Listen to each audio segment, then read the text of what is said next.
민주당을 표명하면서 당과 선대의 전면 쇄신을 내걸었어요. 아직까지 그 모습은 드러나지 않고 있는데 어떻습니까?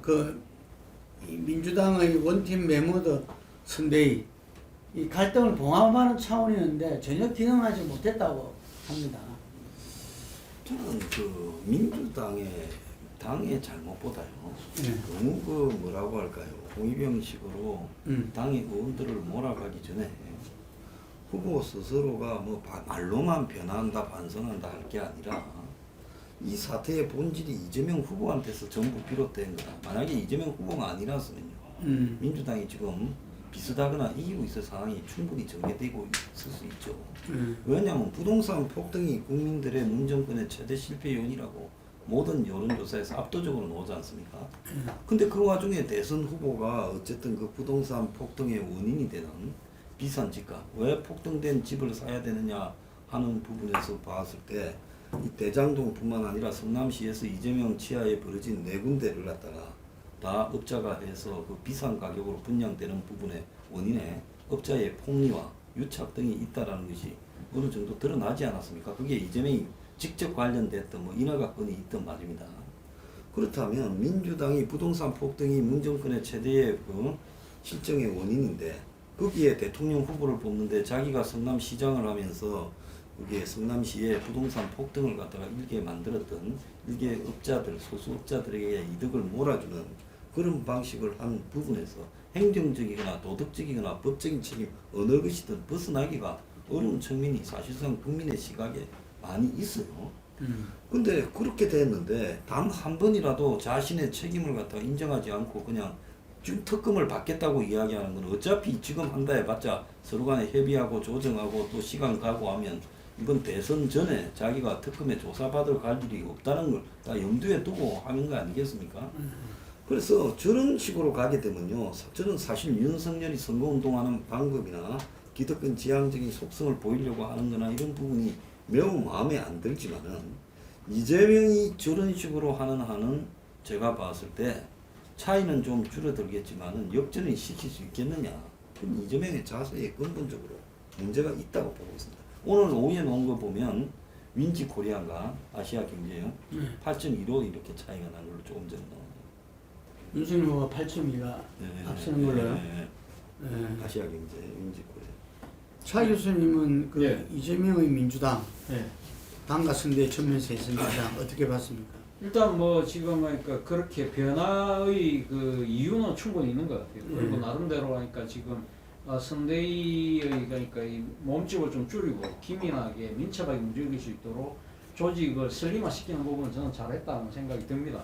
그런데 문제는 과연 선대위만의 잘못이었을까? 저는 그렇게 보지는 않거든요. 그러니까 지금 앞서 우리 황 소장 말씀하신 것처럼 이재명 후보를 둘러싼 여러 가지 의구심들이 일반 유권자들에게만 있는 것이 아니라 민주당 내부 안에서도 그런 부분들이 작동했던 게 분명한 거거든요. 그러니까 지금 경선 후유증이 사실 외형적으로는 다 불식된 것처럼 그래서 그것이 전체의 큰 선대위로 꾸려지면서 다 이 지금 해결된 것처럼 보이지만 안에 내부적으로는 계속 타고 있었다. 그렇다고 한다면 저는 이재명 후보가 좀 더 이 지금 골든타임이 지나가기 전에 좀 더 이 특검을 빨리 받았더라면 어땠을까 하는 생각이 든다는 겁니다. 이 결국은 지금 벼랑 끝에 몰리니까 하지 못해서 한 것이 아니냐. 아까 그 말씀하신 것처럼 결국 또 이 지금 대선 기간 중에 특검 자체가 제대로 된 칼날을 휘두를 수 있을까? 뭐 그런 의구심들이 있는 상황에서 된 거기 때문에 과연 그런 부분이 얼마나 있을까 부분이 있는 것이고 또 하나의 문제는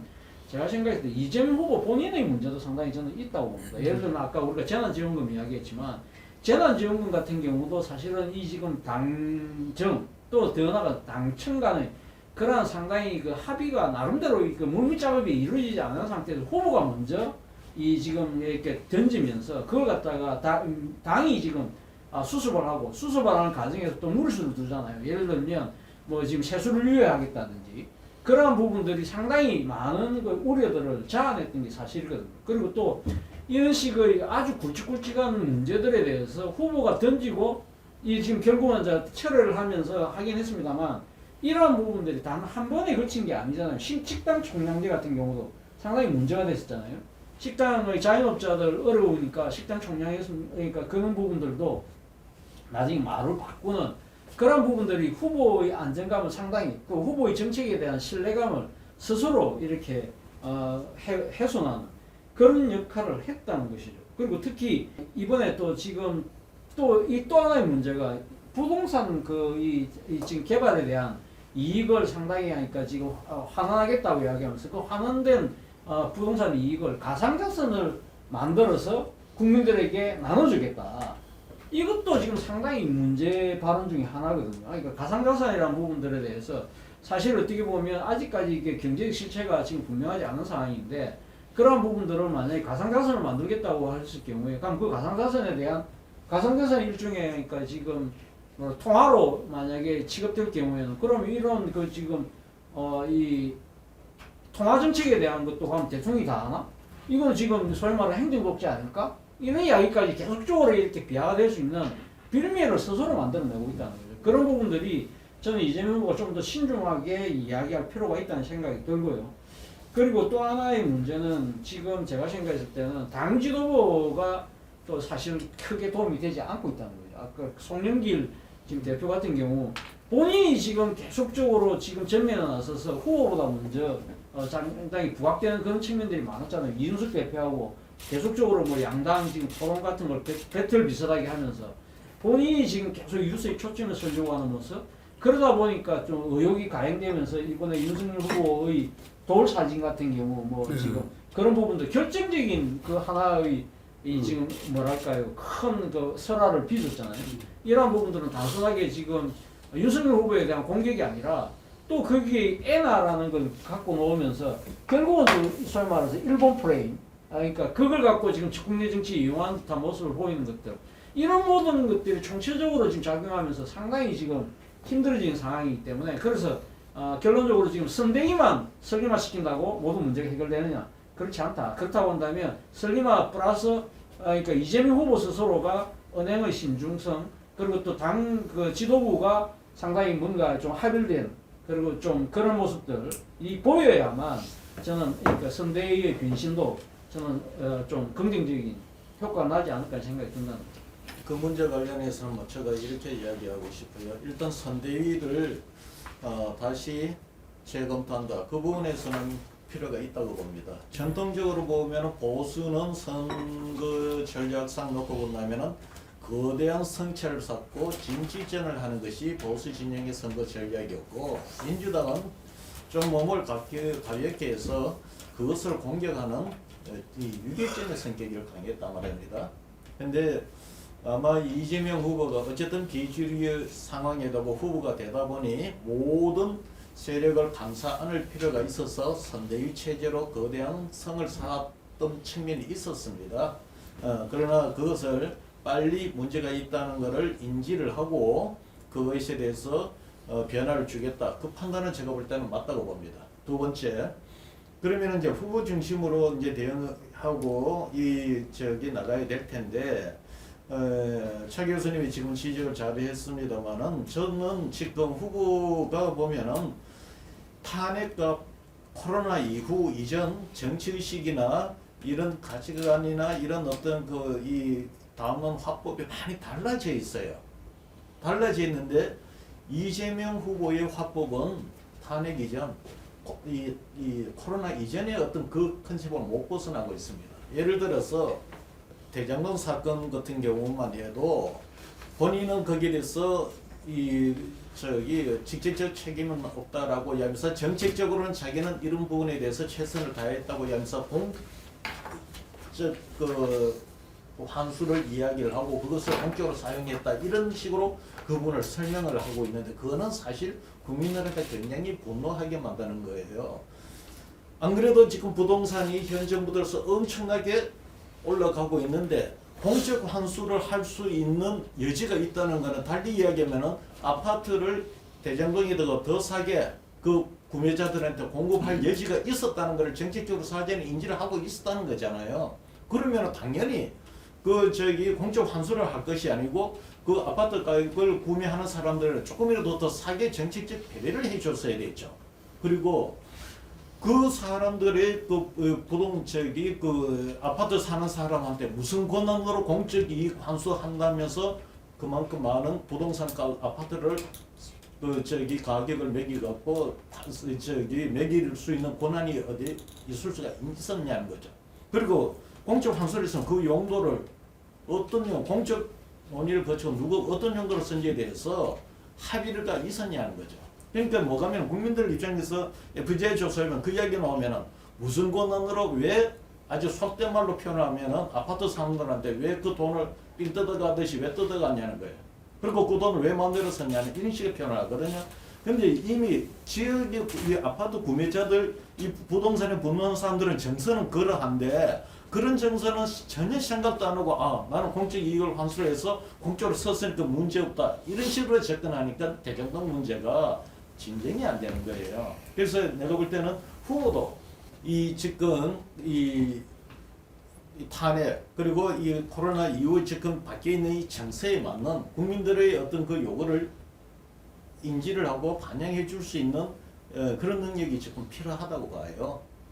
예, 다들 이야기하신 그 이재명 후보가 재난지원금 철회라든지 대장동에 대해서 사과라든지 특검 수용, 사실 국민 여론에서 이재명 후보와는 다른 주장이 더 우세했었죠. 특검 같은 경우도 60%, 65% 정도 수용해야 된다. 이렇게도. 대장동 부분에서도 여전히 지금 이제 그 문제가 진행 중이고, 재난지원금은 그 기재부 국정조사까지 해야 되겠다는 말이 나올 정도였는데, 어쨌든 간에 세수가 그걸 아닌 걸로 판명 나서 하여튼 간에 이런 부분들이 자기들은 기민하게 현실적으로 실용적인 모습을 보여줬다 이러는데, 지금 야당에서 공격하는 것 중에 중요한 거 하나가 거짓말한다는 말 바꾸기다. 우리나라 국민들이 그거 제일 또 상당히 정치 평가에 중요하게 얘기를 하잖아요. 이러다 보니까 윤석열 후보 못지않게, 아니 윤석열 후보보다도 여러 조사에 비호감도가 더 높게 나오고 있어요. 거의 60% 중반, 윤석열 후보는 60% 가까이.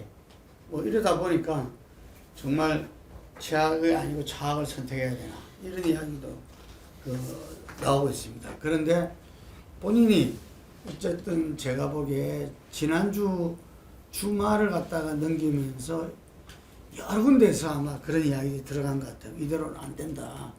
이게서 구도심 끝난다. 그래서 뭔가 변화하지 않으면 안 됐고, 그래서 이 표현을 한 게 당이 고인물이고 게으른 기득권이 되었다. 진짜 심한 이야기잖아요. 이거는 이 정도 됐으면은 당 지도부는 당연히 총사퇴해야 되는 거죠.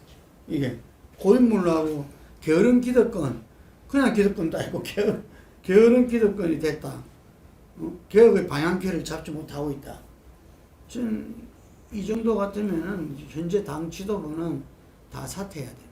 근데 우리가 다 알다시피 경선에서 이재명 후보를 그래도 가장 그 입장을 존중해준 게 현 지도부 아니냐, 이런 생각도 드는데, 저는 그래서 이 문제가 아까 황 소장님이 홍위병식으로 지금 몰고 가고 있다 이러는데, 과연 이거를 이재명 후보의 그 건의와 리더십으로 제대로 끌고 나갈 수 있을 것이냐, 이 부분은 좀 다른 차원이라 보고요. 제가 민주당 분 이렇게 만나보면은 제3차 선거인단의 투표 결과 지금도 이거는 모르겠다는 거야. 근데 모르겠다 하면서 대체적으로 하느냐, 이런 김우중이가 나와서 이야기했던 말이 음모가 있다. 예를 들면은 어떤 이 세력이 들어가서 이렇게 하지 않으면 이렇게 올 수가 없다.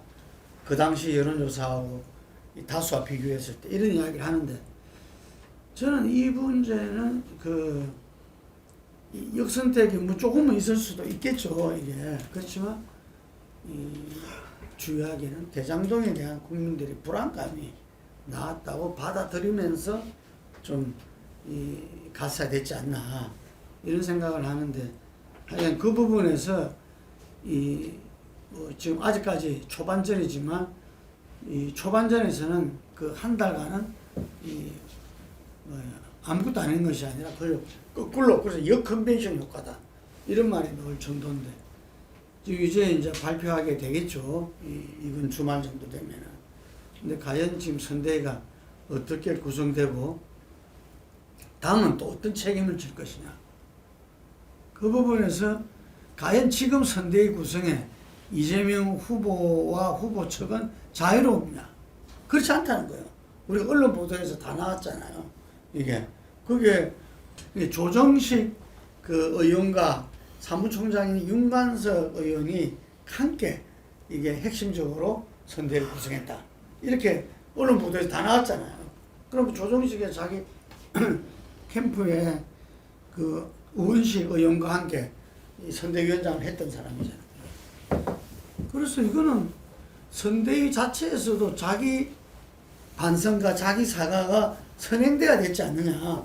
당 보고만 문제 제기를 할 게 아니라 왜냐? 일반 국민은 잘 모를 수 있지만 언론 보도에 다 났고 당에 있는 사람들은 다 알고 있거든. 그거를 이 국힘처럼 어쨌든 선대위를 만드는데 국민들이 당에 있는 사람이 다 아니까 본선 선대위는 어쨌든 국민적 신뢰를 있는 외부 인사들이 좀 들어가서 하는 게 기본이잖아요. 그거를. 그런데 없었다는 겁니다. 그 명단이 그 이재명 측에서 당에서도 이 신망성 있는 외부 인사 영입을 실패했고 이주영 후보 쪽도 그거를 못 만들어냈다는 이야기. 이게 그런데 지금 이재명 후보가 이야기한 거는 그런 거 싹 다 빼고 어쨌든 당이 고인물이고 게으른 기득권이 되고 전혀 방향키를 제대로 못 잡았다. 일방적인 어떤 비판만 하게 되니까 지금 이게 뭐야? 이러면서 저는 이게 원팀이 아니라 홍위병이 앞에 쭉 나가고 뒤에 있는 사람들은 지켜보는 이런 상황이 될 가능성도 높다 이래 봅니다.